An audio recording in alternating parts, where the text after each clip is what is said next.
الرحيم إن الحمد لله نحمده ونستعينه ونستغفره ونعوذ بالله من شرور أنفسنا ومن سيئات أعمالنا من يهده الله فلا مضل له ومن يضلل فلا هادي له وأشهد أن لا إله إلا الله وحده لا شريك له وأشهد أن سيدنا ونبينا محمدا عبد الله ورسوله صلى الله عليه وعلى آله وأصحابه وسلم تسليما كثيرا. أما بعد، السلام عليكم ورحمة الله وبركاته. Tukiwa tunaendelea katika kukumbushana kuhusiana na umuhimu wa ndoa katika Uislamu, basi insha Allah tutaelezana baadhi fawaidi azawaj au nikah, baadhi ya faida za ndoa katika Uislamu. Miongoni mwa faida kubwa kabisa ni imtithalu amri Allah Ta'ala, ni kutekeleza amri za Mwenyezi Mungu Subhanahu wa Ta'ala. Kwa maana kuna amri nyingi kama ambavyo tulivyozitaja katika kipindi kilichopita. Amri nyingi Mwenyezi Mungu Subhanahu wa Ta'ala ametuamrisha fankihu ma taba lakum minan nisaa wa ankihul ayama minkum na amri nyinginezo. Kwa hiyo ukiwa unaoa basi unatekeleza amri ya Mwenyezi Mungu, na kutekeleza amri ya Mwenyezi Mungu ni ibada kubwa kabisa ambayo malipo yake ni makubwa vile vile. Lakini pia katika ndoa ittiba'u sunnati nabi sallallahu alaihi wasallam wal iqtida'u bihadi al-mursalin, ni kufuata sunna ya mtume sallallahu alaihi wasallam na kufuata nyayo za mitume waliopita, kama ambavyo tulivyoona kwamba Mwenyezi Mungu Subhanahu wa Ta'ala amesema walaqad arsalna rusulan min qablika waja'alna lahum azwajan wa dhurriyya, yani kwa hakika tumepeleka mitume kabla yako na tukajalia wao kuwa wanao wake na vizazi. Vizazi walikuwa navyo, na lakini na wake pia walikuwa wanao. Kwa hiyo huo ndio mwenendo wa mtume sallallahu alaihi wasallam na mwenendo wa mitume waliopita kabla, na kufuata mwenendo wa waja wema ni jambo ambalo linalopasa kwa kila mu'min, kila muislamu. Lakini pia katika faida za ndoa ni kasru shahwati wa ghaddu al-basar, ni kuweza kuvunja matamanio ambayo ni ya haramu. Taban ukiwa umo ndani ya ndoa, matamanio utakuwa unamaliza nyumbani kwako. Kwa hiyo ukitoka nje wewe huna habari na yale mambo ambayo ni ya haramu. Wa ghaddu al-basar, na utaweza kuinamisha macho, hutoangalia wale waliokuwa ni wa haramu. Kwa hiyo hiyo ni katika faida kubwa kabisa. Lakini pia vile vile adamu dhuyu'i al-fahisha fil muslimin, ikiwa ndoa ipo katika jamii ya Kiislamu basi machafu yatapungua au yataondoka kabisa. Taban kila mmoja atakuwa anatosheka na nyumba yake, kama aliyosema Mtume sallallahu alaihi wasallam waliyasa'aka baituka wabki ala khati'atik, na ikutosheleze nyumba yako ikutoshe. Usiwe una nyanyua macho huko nje, nyumba yako ikutoshe. Wabki ala khati'atika, nalilia makosa yako yalilie. Ikiwa umekosea basi lia kwa ajili ya Allah subhanahu wa ta'ala. Lakini katika fawaid an-nikah ni takthiru an-nasl alladhi bihi tatimmu mubahatun lin-nabi sallallahu alaihi wasallam, ni kukithirisha kizazi. Kizazi kuwa kingi ni ufahari kwa mtume wetu Muhammad sallallahu alaihi wasallam. Atajifakharisha mbele ya nyumati siku ya kiyama. Atajifakharisha mbele ya mitume wote kwamba mnaona umma wangu ni mkubwa zaidi na ni wengi zaidi kuliko hata nyumati nyingine zozote. Lakini pia vile vile tahsilu al-ajri min al-jima'i fil halal, ni kuweza kupata malipo mengi ya kufanya tendo la ndoa katika njia ya halali, kama ambavyo hadithi ilivyokuja kwamba wa fi bud'i ahadikum sadaqa, na katika sehemu za siri za mmoja wenu kuna sadaka hapo, na sadaka iliyopo ni hiyo sadaka ya kufanya tendo la ndoa. Lakini pia vile vile katika ndoa kuna malipo, kwamba kila ukitoa mali kwa ajili ya matumizi ya nyumbani, basi hiyo ni sadaka pia vile vile. kama alivyosema Mtume sallallahu alaihi wasallam, hatta ma taj'aluhu fi imra'atik, yani hata kile ambacho unachokiingiza katika mdomo wa mkeo, kwa maana kile ambacho unachomhudumia matumizi ya kawaida, basi kinaingia katika malipo mbele ya Allah subhanahu wa ta'ala. Kwa hiyo tunapotoa basi tuwe tunanuia kwamba ni katika ibada, ni katika njia za utoaji anazozipenda Mwenyezi Mungu subhanahu wa ta'ala na kuziridhia. Lakini katika ndoa faida yake ni hubbu ma ahabbahu Rasulullah sallallahu alaihi wasallam, ni kupenda yale aliyoyapenda Mtume sallallahu alaihi wasallam, kama alivyosema Mtume sallallahu alaihi wasallam, hubbiba ilayya min dunyakum at-tibu wan-nisa, nimependezewa mimi katika dunia yenu manukato na wanawake. Yani napenda sana kunukia, lakini pia napenda wake kuoa, napenda. Amesema hivi Mtume sallallahu alaihi wasallam, kama hadithi alipokea Imamu Nasai na Imam Ahmad, nayo ni hadithi hasan. Lakini pia vile vile ni ijadul walad alladhi yantafi'u bidu'aihi, ni kuweza mtu kupata watoto ambao watakuja kumfaa baada ya kufariki kwake, kwa sababu inakuwa ni sadaqatun jariya, kama alivyosema Mtume sallallahu alaihi wasallam kwamba idha mata ibn adama inqata amaluhu illa min thalath, anapofariki mwanadamu amali zake zote hukatika malipo yake isipokuwa mambo matatu: sadaqatun jariya, sadaqa yenye kuendelea, umechimba kisima, umejenga msikiti, umemsomesha mtu na kadhalika, au ilmin yuntafa'u, au elimu ambayo watu wananufaika nayo, umeacha ilmu, au waladin salihin yad'u lahu, au mtoto mwema ambaye anayemuombea dua mzee wake. Kwa hiyo hutoweza kupata mtoto mwema bila ya ndoa sahihi.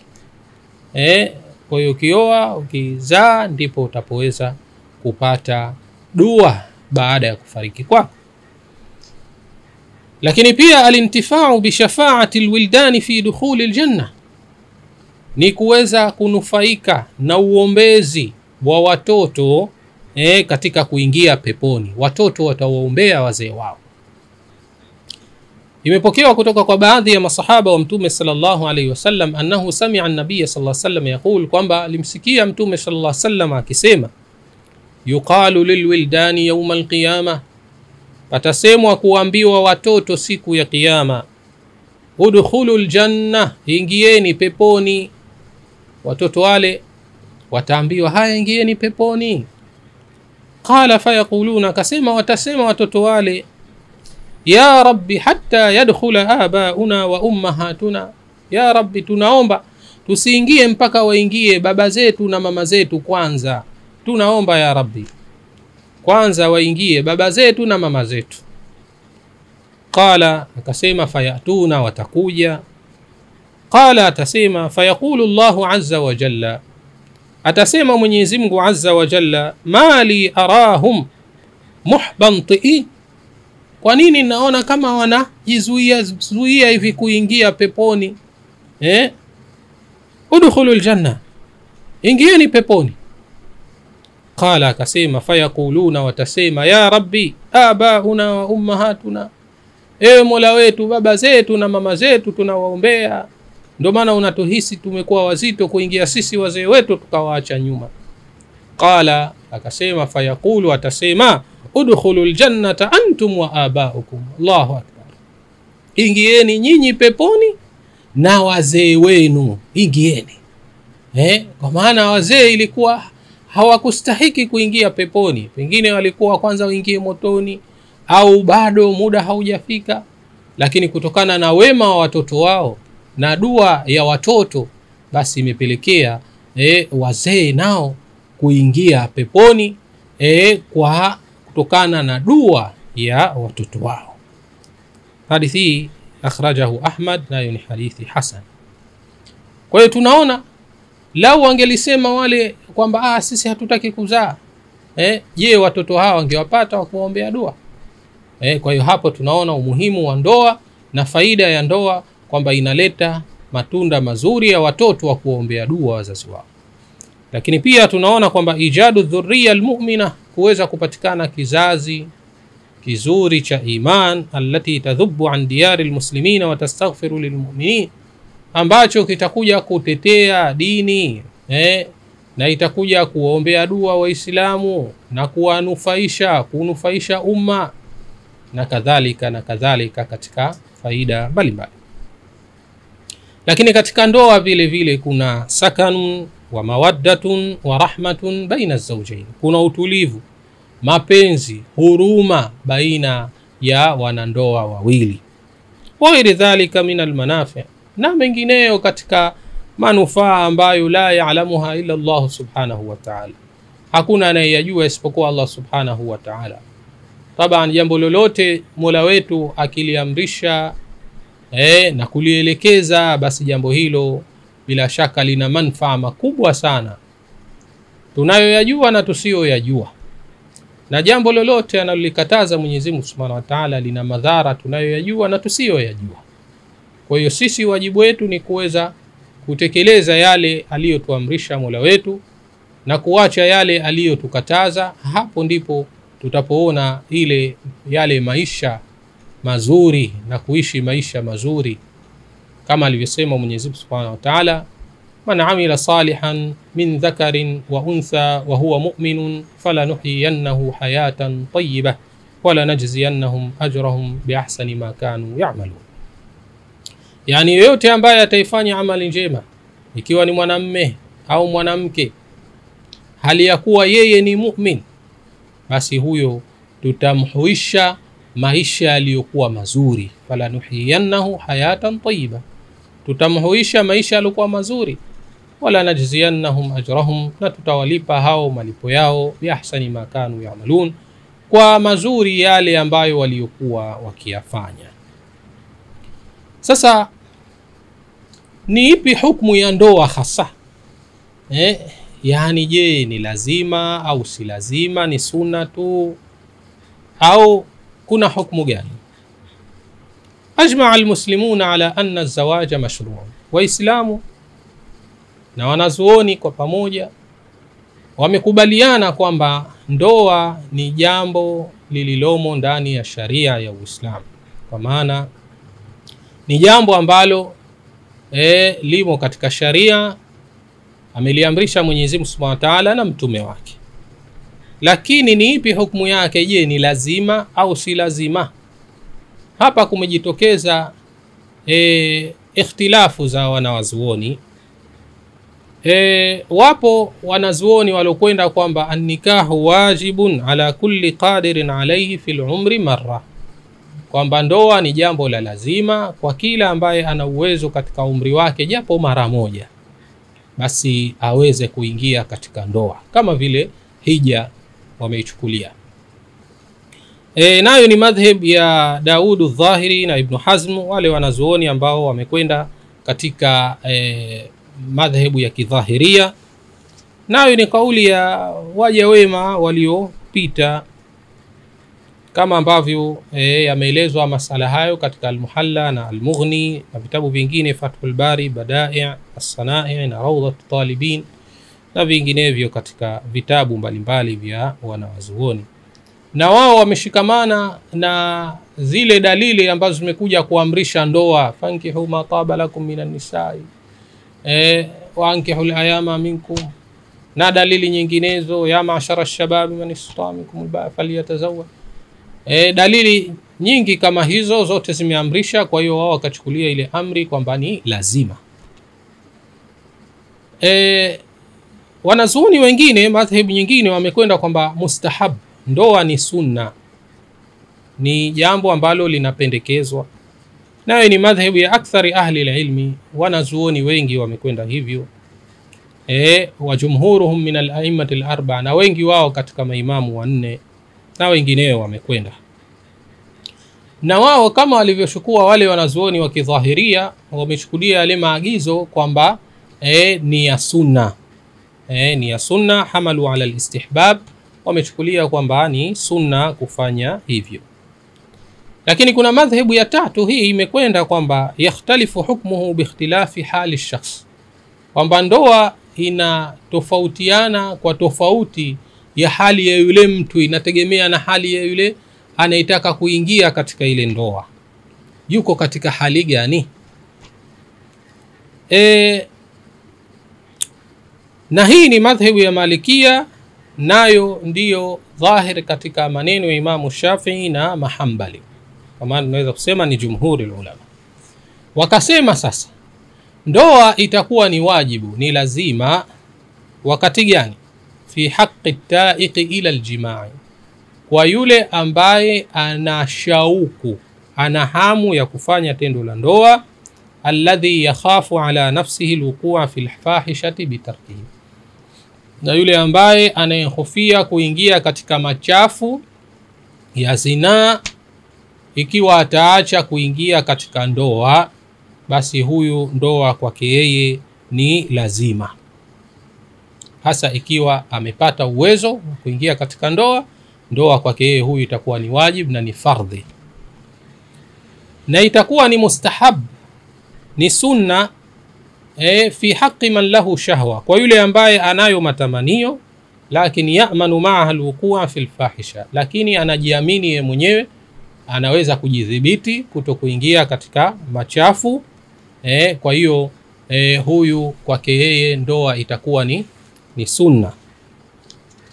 Lakini ndoa itakuwa ni muharram, ni haramu kwa yule mtu ambaye yukhillu bizawjati fil wat'i wal infaq, ni yule ambaye hana uwezo wa kumhudumia mke, si katika haki za ndani kwa maana tendo la ndoa, wala katika matumizi, na wala hana uwezo huo. Sasa mtu kama huyu akiingia katika ndoa, manake ni machafuko tu hapo, mke atadai haki zake na yeye hampi, kwa hiyo itakuwa ni jambo ambalo faida yake ni ndogo sana. Kwa hiyo mtu kama huyu ima ajitahidi kutafuta kile ambacho kitachoweza kumudu kuingia katika ndoa, au ajizuilie kwa kufunga na kadhalika, au watake msaada kwa wanaoweza ili wapate kumsaidia. Na ndoa inakuwa ni makruh fi haqqi mithli hadha, kwa mtu kama huyu, haithu la idrara bizawja, ikiwa hakuna madhara kwa mke. Ikiwa amekubaliana, mimi nishakuwa mtu mzima tena nataka hiyo niwe na mwenzangu tu tena, kwa hiyo katika namna kama hiyo inakuwa ni makruh. Ikiwa mke hadhuriki wala hadai chochote, basi itakuwa ni makruh, kwa sababu anasema ishghaluhu bita'ati min al-ibada wa ishghal bil ilmi, au la kujishughulisha na mambo mengine ya ilmu na ibada ni bora zaidi. Kwa hiyo ndoa tunaona kwamba, na hii ndio madhhabu ambayo inaonekana kwamba ina nguvu zaidi, inategemea na ile hali ya mtu kila mmoja, bali insanu ala nafsihi basira, binadamu kwa nafsi yake yeye mwenyewe anajiona kwamba mimi niko katika hali hii ambapo siweze kujizuilia, na uwezo nao japo mdogo, basi niingie katika ndoa ili niweze kujizuilia katika maovu na machafu. Na je, mwanamke analazimika kuingia katika ndoa? Naye pia vile vile itategemea na hali, na wala hatulazimishwa kuingia katika ndoa bila ya idhni yake. Kwa hadithi ya Abi Sa'id amesema, inna rajulan ata bibnatin lahu ila an-nabii sallallahu alayhi wasallam faqala, hakika kuna mtu alimleta binti yake kwa mtume sallallahu alayhi wasallam, akasema, inna ibnati hadhihi abat an tatazawwaj au an tazawwaj, hakika mwanangu huyu kaja kumshtaki, kakataa kuolewa huyu. Qala faqala laha, akamwambia, ati'i abaki, mtii baba yako hebu msikilize baba yako, kubali kuolewa. Faqalat la, binti yule akasema hapana, hatta tukhbirani ma haqqu zawji ala zawjati, mpaka unambie ni zipi haki za mume kwa mkewe. Faraddadat alayhi maqalataha, kwa hiyo akamrejeshea yale maneno yake. Faqala mtume sallallahu alayhi wasallam akasema, haqqu zawji ala zawjati, haki ya mume kwa mkewe, an law kana bihi qurhatun falahasatha, lau kama atakuwa na jeraha akaliramba, au ibtadara min kharahu sadidan, au zile tundu zake za pua zikatoka usaha, au daman, au damu, thumma lahasathu, kisha akaramba usaha ule au damu ile, ma addat haqqahu, asingeweza kutekeleza haki yake. Kwa maana hata kama atafanya hivyo bado atakuwa hajamkamilishia zile haki zake, kwa maana ana haki kubwa kabisa mume kwa mkewe. Qalat, kwa hiyo mtoto yule akasema, walladhi ba'athaka bilhaqqi, na hapa kwa yule Mola ambaye amekutuma wewe kwa haki, la atazawwaju abadan, sitooa milele, sitoolewa milele. La atazawwaju abadan, sitoolewa milele. Faqala sallallahu alayhi wasallam, hapo akasema Mtume sallallahu alayhi wasallam, la tunkihuhunna illa biidhnihinna, msiwaozeshe hawa isipokuwa kwa idhni zao. Yani mtake zile ridhaa zao wenyewe, kwamba umekubali, nimekubali, hapo ndio uweze kumuozesha. Usimuozeshe kwa kumlazimisha. Hakuna ndoa ya kulazimishana, ni vyema kupatikana kwa ridhaa. Hadithi hiyo Hasan akhrajahu Ibn Abi Shayba. Na katika hadithi zilizokuja kuonesha nafasi ya mume kwa mkewe, kama ambavyo tutakuja kuona katika muendelezo wa vipindi vyetu, ni kwamba Mtume sallallahu ameeleza kwamba lau kama ningelimwamrisha mtu kumsujudia mtu, basi ningelimwamrisha mke kumsujudia mumewe. Ningelimwamrisha mke kumsujudia mumewe, na hii ni kwa sababu ya haki kubwa alionayo mume kwa mke. Taban na mke naye ana haki zake kwa mume, lakini haki kubwa zaidi ni ya mume kwa mkewe. Lakini hii isiwafanye kina dada kutishika kwamba wasiingie katika ndoa. Hapana. Tuingie katika ndoa, tutawakal, na kila mmoja aweze kujua haki za mwenziwe, aweze kuzitekeleza katika namna ambayo Mwenyezi Mungu Subhanahu wa Ta'ala amemwezesha. Kwa hiyo tusiogope kuingia katika ndoa kwa kuogopa majukumu. Tuingie, tutawakal, na tumuombe Mwenyezi Mungu atusaidie katika kuyatekeleza majukumu hayo. Na pia tusiogope kuingia kwa sababu ya umaskini.